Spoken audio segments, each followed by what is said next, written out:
Video tutorial. Trabajo investigación, asignatura, sistemas de inyección de gasolina.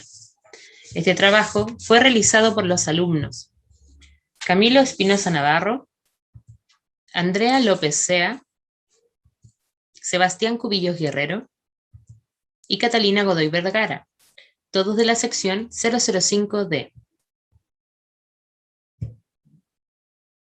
Sistema de inyección de combustible. La inyección de combustible es un sistema de alimentación de motores de combustión interna que usan prácticamente todos los automóviles.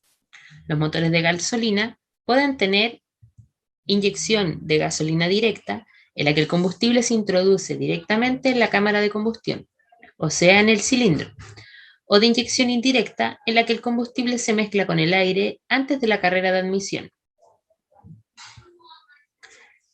En el sistema de inyección multipunto y monopunto, para ahorrar costos, antes se utilizaba un solo inyector para todos los cilindros, o sea, monopunto. Ahora hay un sistema que se llama multipunto, en el cual hay un inyector para cada cilindro. Los componentes de un sistema de inyección constan de un depósito de combustible, bomba de gasolina, tubería de carga de gasolina, inyectores, mariposa, centralita electrónica, en caso de que el sistema sea electrónico, válvula del caníster y filtro de caníster. Las partes de un inyector son las siguientes: salida del combustible residual al tanque, consta de un récord de cierre, resorte, tornillo de reglaje, portatobera, una entrada de combustible, varilla de empuje, tobera, cámara de presión, manguito y la válvula de aguja. Salida de combustible a la cámara de combustión. Tipos de sistema de inyección de gasolina. Según donde se realiza la inyección, esta puede ser indirecta o directa. En función de la cantidad de inyectores, esta puede ser monopunto o multipunto. De acuerdo a la cantidad de inyecciones, estas pueden ser de inyección continua, intermitente, simultánea, secuencial y semisecuencial. Dependiendo del sistema de control con el que cuente, este puede ser mecánico, electromecánico o electrónico. Mantenimiento e inspecciones. Se debe realizar un mantenimiento o corrección sobre los sistemas de acuerdo al procedimiento de detección de fallas, respetando medidas de seguridad y de acuerdo con lo que el manual del fabricante indique. Los diagnósticos se pueden realizar con un escáner para ver los rangos que muestre nuestro motor y ver si estos no indican algún problema en el sistema de inyección, concordando la información con el manual del fabricante. También se pueden inspeccionar visualmente los componentes para verificar fugas o si están bien conectados. Se pueden hacer pruebas de pulsos de inyección para descartar mal funcionamiento en los pulsos de inyección en los inyectores. Pruebas de presión de gasolina. Esta prueba nos permite saber si está llegando buena presión de combustible a cada inyector. Esta se realiza con un manómetro.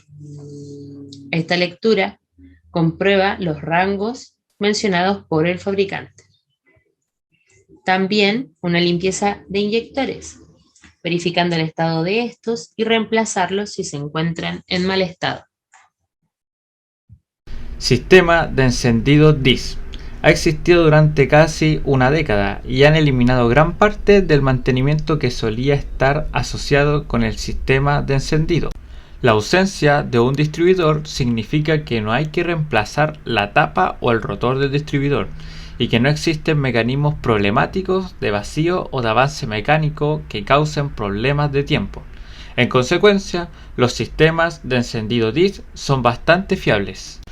¿Qué es el sistema de encendido DIS? Bueno, el sistema de encendido DIS es sin distribuidor. Es el sistema de encendido en el cual el distribuidor se sustituye por un número de bobinas de introducción, es decir, una bobina por cilindro o una bobina por un par de cilindros, y la sincronización de la chispa se controla mediante una unidad de control, la que es la de encendido, la UCI, en la unidad de control del motor, que es la ECU, lo que hace que este sistema sea más eficiente y preciso, debido al uso múltiple de las bobinas de encendido que proporcionan el voltaje directo a las bujías. Los componentes de este sistema de ignición son los mismos que del sistema de ignición eléctrico, pero no hay ningún distribuidor en este sistema. En esta parte veremos los 7 componentes. Bobina de encendido. A diferencia del sistema de encendido electrónico, en el que se utiliza una sola bobina para encender y generar alta tensión, el sistema DIS utiliza un número de bobinas de encendido, es decir, cada bobina por bujía de encendido que genera alta tensión individualmente para cada bujía de encendido. La segunda es la bujía, que se utiliza para generar la chispa en el interior del cilindro. La tercera es el módulo de control de encendido. Es la instrucción programada al conjunto de chips que es responsable de ajustar el circuito de la bobina primaria, el cual pasa de on a off. Cuarta, el interruptor de encendido lidera el encendido y el apagado del sistema de encendido, al igual que el sistema de encendido electrónico. El sistema de encendido sin distribuidor se utiliza un conjunto completo de bobinas y módulos de encendido para que el sistema sea compacto y menos complicado. Quinta es la batería. Al igual que el sistema de encendido electrónico, la batería se utiliza como fuente de energía para el DIS. Sexta es el dispositivo de disparo del cigüeñal, montado en el cigüeñal y utilizado para detectar la posición o la carrera del pistón. Y por último tenemos el dispositivo de activación del árbol de levas, montado en el árbol de levas utilizado para la detención de la sincronización de las válvulas. El funcionamiento del sistema DIN o el sistema sin distribuidor son los siguientes pasos. Paso número 1. Cuando el interruptor de encendido es activado, o sea, la chapa de contacto, la corriente fluye desde la batería hacia la unidad de control electrónico, o sea, la ECU.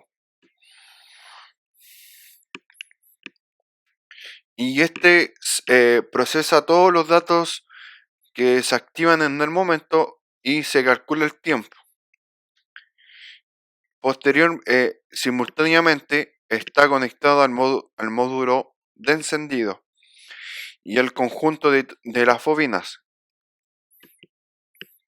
En el paso número 2, estos llevan unas ruedas de disparo, o sea, en palabras más técnicas, las ruedas fónicas, que estos tienen dientes igualmente espaciados, o sea,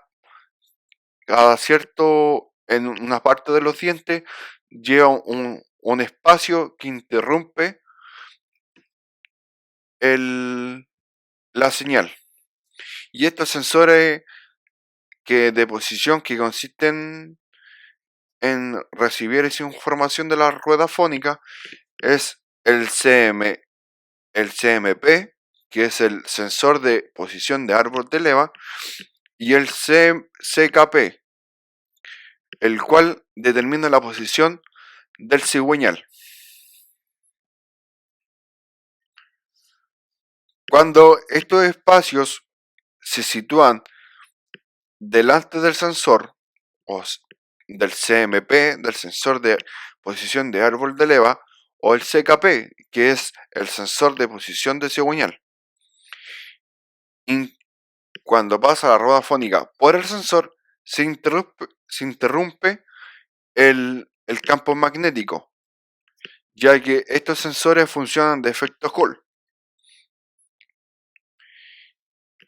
En cada vez que se detectan las señales, la corriente se deja fluir desde el sensor al módulo de control electrónico. Por lo cual, la unidad de control electrónico envía una señal hacia la bobina, lo cual tiene un bobinado primario y secundario. En el paso número 4, tiene este proceso continuo en la creación de una ruptura de señales, es decir, como un interruptor. Y esto genera un campo magnético en la bobina que induce la FEM en el devanario, y esto se produce eh, por la fuerza del magnetismo, por la corriente inducida, se transporta hacia el otro bobinado, que es el devanado secundario, que de bajo ohm se multiplica el voltaje, puede salir hasta 35.000 volts. Actualmente eso está equivocado. En el paso número 5, el alto voltaje que se genera con la bobina de encendido hace que el salto de la chispa de la bujía y a presión de la cámara de combustión sea más fácil. En el paso número 6, el tiempo de que el salto de la chispa sea continuo lo mide solamente la unidad de control electrónica. A continuación, vamos a hablar las posibles fallas o averías del sistema de encendido, DIS, especialmente. ¿Cuáles son los principales síntomas? Los principales síntomas más comunes son cuando está fallando el sistema DIN, la marcha mínima inestable, que puede ser más conocido como que no está trabajando bien en ralenti o ralenti. El auto o el vehículo que use este sistema se consume mucho más gasolina de lo normal. El olor que emana por el tubo escape es muy fuerte, como dice la presentación, que el olor a gasolina cruda sale por el escape. El principal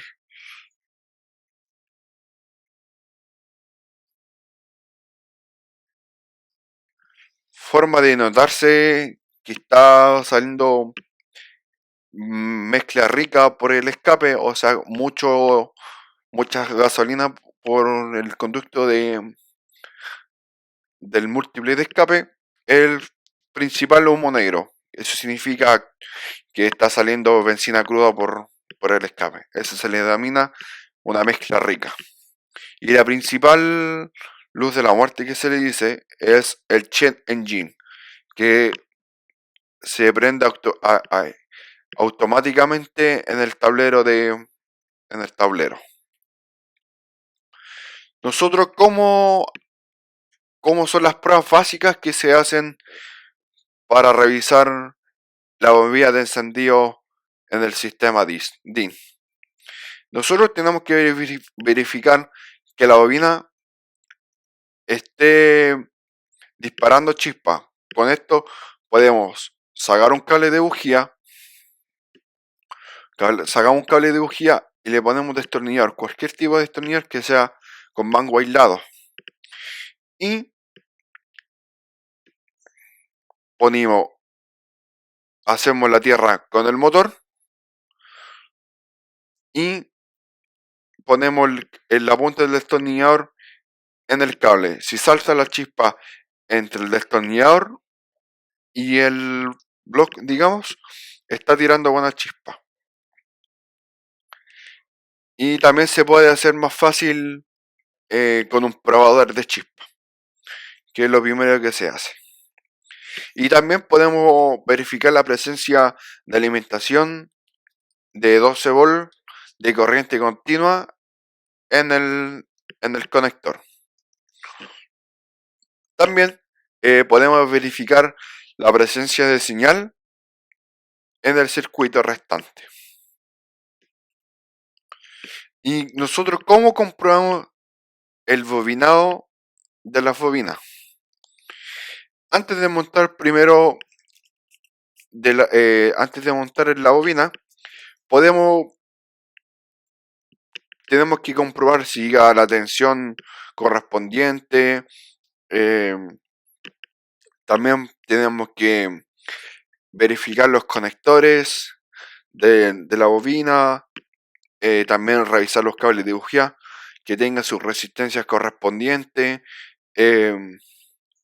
También tenemos que verificar la resistencia entre el de bobinado primario en el secundario, y esto debería dar una resistencia, por lo cual, por especificaciones técnicas del según fabricante, lo deberían dar una resistencia inferior. Si los da una resistencia inferior a lo esperado, que puede tener alguna falla, y si tiene una resistencia mayor de lo esperada, es decir que está en cortocircuito. El primer paso que nosotros hacemos para medir la resistencia en el bobinario primario son de muy poco ohm, digamos. Generalmente puede variar entre 0,5 ohm y 1,5 ohm, pero hay que tener en cuenta que al realizar estos valores son tan bajos que los cables y las puntas de prueba o las sondas del tester o del multímetro, como le gustaría llamarlo, nosotros teníamos que calcular cuánto es la resistencia que tienen los cables y las sondas. Por lo cual, cuando nosotros midamos el bobinado primario, tenemos que restarle lo que anteriormente hemos medido, los cables y las sondas. También podemos medir en este segundo paso la medida en el bobinario secundario, que son los de acá. Esos son los secundarios. En la medida del secundario son en kilo ohm. Puede llegar hasta 45.000 ohm.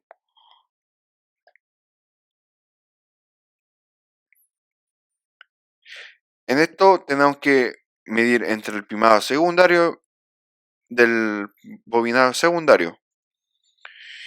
Y también tenemos que medir la continuidad de las bobinas. Si no tienen continuidad es porque no están corto a masa.